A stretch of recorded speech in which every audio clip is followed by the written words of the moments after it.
तो दशरथ जी ने ही पाया, जिनका निर्मल यश अनेकों ब्राह्मणों में छा गया।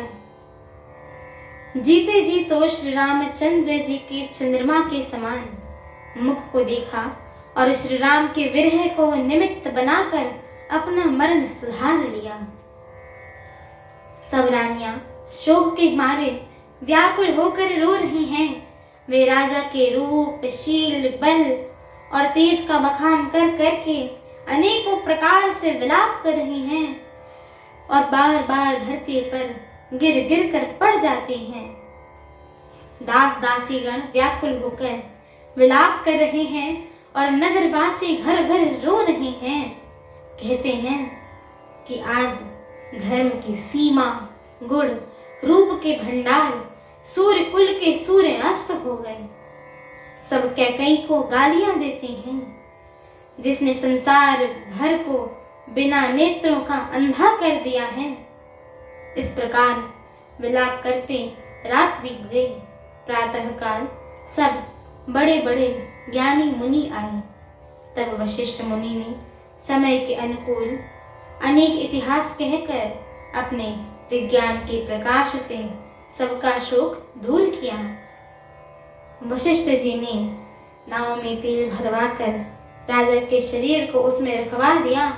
फिर दूतों को बुलवाकर उनसे ऐसा कहा, तुम लोग जल्दी दौड़कर भरत के पास आओ। राजा की मृत्यु का समाचार कहीं किसी से मत कहना। जाकर भरत से इतना ही कह देना कि दोनों भाइयों को गुरु जी ने बुलावा भेजा है। मुनि की आज्ञा सुनकर दूत दौड़े। वे अपने वेग से उत्तम घोड़ों को भी लगाते हुए चले। जब से अयोध्या में अनर्थ प्रारंभ हुआ है, तभी से भरत जी को अपशगुन होने लग गए थे। वे रात को भयंकर स्वप्न देखते थे और जागने पर करोड़ों तरह की बुरी बुरी कल्पनाएं करते थे।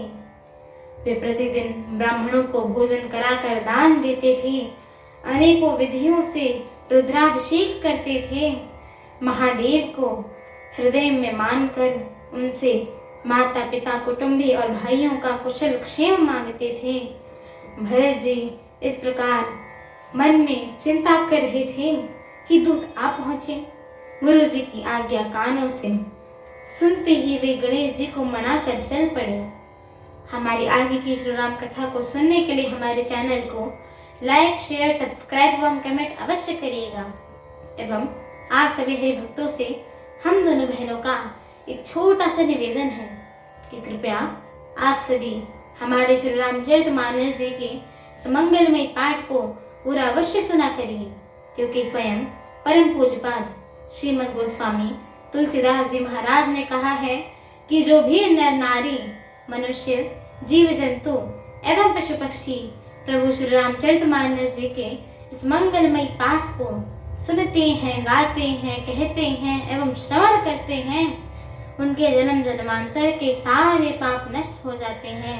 तो एक बार प्रेम से बोलिए, मर्यादा पुरुषोत्तम प्रभु श्री रामचंद्र की जय हो। जगत जननी माता जानकी की जय हो। लखन लाल की जय हो।